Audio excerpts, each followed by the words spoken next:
Hallo Jungs und Mädels. Heute kommen wir mal zu einem anderen Video, nämlich zu einem Vergleichstest.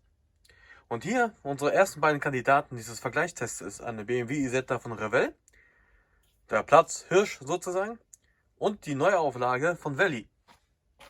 Der Ersteindruck, muss ich sagen, sieht der Valley gar nicht so schlecht aus, ne? Was aber einem sofort ins Auge fällt, ist einmal das fehlende Nummernschild hier vorne. Seht ihr? BMW Isetta fehlt. Warum? Weiß ich nicht. So, der Spiegel ist abgebrochen, liegt aber bei.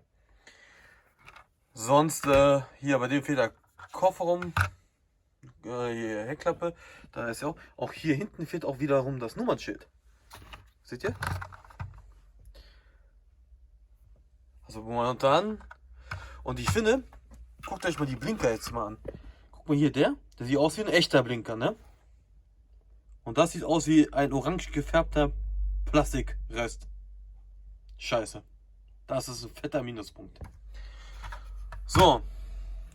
Der Platzhirsch muss natürlich seine Position verteidigen und fängt damit an. Er kann natürlich vorne die Tür öffnen. Mit Lenkrad, das mit aufgeht. Und die Motorhaube geht auf. Und der Anwärter auf den neuen Platz geht auch auf. Das ist schon mal gut, da liegt der Spiegel. Innenausstattung ist genauso billig gemacht wie von Revell. Motorhaube ist nicht zu öffnen. So.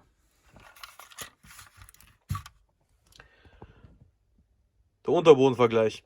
Ja, ist natürlich Revell tausendmal besser. Guckt euch mal diese sehr authentisch nachempfundene Unterboden mit der kleinen extra Hupe, mit einem richtigen Motor und mit den Verstrebungen. Hier ist alles nur angedeutet. Wobei der Auspuff hier zu früh aufhört und beim Revell richtig aufhört.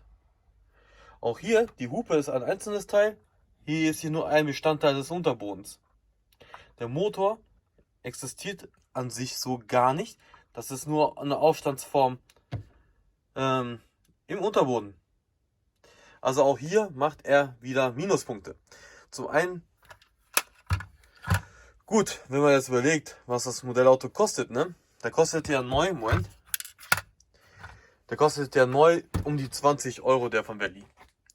Der von Revell, der fängt mit Verpackung so bei 20 Euro erstmal an, die Isetta, ne? Aber ich muss auch ganz ehrlich zugeben, so, wobei jetzt die Scheinwerfer bei der Isetta von Valley besser aussieht. Das Emblem hier ist sauber draufgeklebt. Beim Revell sieht man das noch, dass es ein Sticker ist. Seht ihr das? Das ist wieder ein Minuspunkt bei Revell. Spiegel ist hier an der Karosserie. Spiegel da am Scharnier. Was ist jetzt authentischer? Ne? Sonst kommen die eigentlich ziemlich baugleich rüber. Finde ich jetzt so auf den ersten Blick. Von den Proportionen, von der Breite her und so, würde ich eher sagen, dass er einen Ticken größer ist. Seht ihr das? Er ist ein bisschen größer. Ich muss auch zugeben, dass dieses Gelb-Weiß mir mehr zusagt als dieses Himmelblau oder Babyblau von Revell. Also das macht allein diese Kombination mit dem Weiß und den silbernen Abgrenzungen hier, ne, hier dieser Linienstrich, finde ich schöner als hier. Also da hat wieder Valley den Pluspunkt. So, dann kommen wir auch mal zum Ende zum Vergleich. Pluspunkt Revell, Blinker authentischer, mehr zu öffnende Details, Unterboden gut. Rücklichter.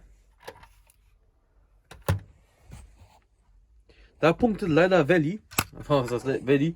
Bei Valley sehen die ein bisschen besser aus. Seht ihr das? Also Pluspunkt an Valley. Minuspunkt kein Motor. Minuspunkt Blinker schlecht. Minuspunkt Motorhaube geht nicht auf. Minuspunkt Unterboden ist absolut armselig gemacht. Pluspunkt Scheinwerfer. Pluspunkt Rücklichter. Minuspunkt fehlende Nummernschilder.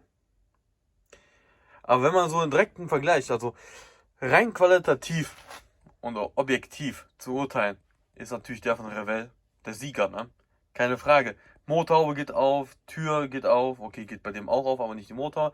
Aber hier kriegt man für 20 Euro weit mehr Modellauto als hier. Ja, also sonst. Gut, was will man verlangen? 20 Euro kostet dieses Modellauto. Ich hab mich erstmal gewundert. Ich wusste gar nicht, dass Valley die Isetta rausgebracht hat. Ne, das war echt ein bisschen irritierend. Und ich habe erstmal gedacht, das sieht irgendwie so super klein aus auf den Bildern. Als ich ihn bekommen habe, muss ich sagen, die Verpackung war winzig, aber das Modellauto war groß. So, Fazit. Revell gewinnt. Keine Frage. Aber der Valley ist nicht so schlecht, wie man denkt. Er hat natürlich auch qualitative Vorteile. Zum Beispiel die Scheinwerfer sind besser, Rücklichter sind besser. Aber im Großen und Ganzen gewinnt aber Revell. So, ich hoffe, es hat euch gefallen, dieser Vergleichstest. Der geht zum Ausschlachten. Den könnt ihr käuflich erwerben im Shop. Der ist noch vorhanden. Kostet auch nicht viel, ich glaube irgendwas zwischen 10 und 15 Euro, keine Ahnung. Und ja, das war's, ne? Falls ihr Fragen habt, Wünsche, Anregungen oder sonstiges, könnt ihr mir natürlich immer wieder gerne schreiben. Und ich antworte so gut ich kann. Danke fürs Zusehen, bis zum nächsten Video. Ciao, meine lieben Freunde.